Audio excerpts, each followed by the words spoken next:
विषय स्वभावात काय असते।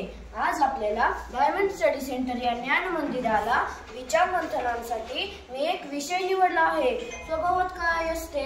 स्वभाव म्हणजे चेहऱ्यावरचा हास्य नव्हे तर मनातून उमटणारी शांततेची आस नव्हे, तो असतो अंतःकरणाचा आरसा ज्यात माणसाचे खरे रूप दिसून येते। स्वभाव कधी रागीत कधी शांतपणे बोलतो, पण तोच माणूस आयुष्यावर एक ओळख ठरवतो। रूप पैसा यश क्षणिक असतो, पण स्वभाव तो कायम आपले एक छाप ठेवतो। स्वभावात काय असते तर मित्रांनो, आपल्याला शिक्षक शिकवताना काय सांगतात, चांगले वागा, सभ्य बोला आणि मदतीला पुढे या। हे सगळं आपल्या स्वभावाचा एक भाग आहे। लक्षात ठेवा, आपला स्वभाव आपल्या चेहऱ्यावर दिसून येतो। जर स्वभाव चांगला असेल तर सगळे आपल्याशी बोलतील, आपलं कौतुक करतील। जर स्वभाव वाईट असेल तर सगळे आपल्याला टाळतील। संत रामदास स्वामींनीही सांगितलं आहे, उत्तम स्वभाव हा खरा संपत्तीचा खजिना आहे। म्हणजेच माणूस कितीही मोठा असो, त्याच्या स्वभावावरून त्याचं खरे मोठेपण ठरतं। जर माणूस चांगला असेल तर सगळे त्याला आवडतील, जर माणूस वाईट असेल तर सगळे त्याला टाळतील।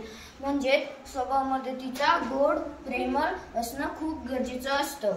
अभ्यास खेळ महत्त्वाचा आहे, पण स्वभाव चांगला असेल तर आयुष्यात नक्कीच यश मिळतं। पण स्वभाव चांगला असेल तर आयुष्यात नक्कीच यश मिळतं।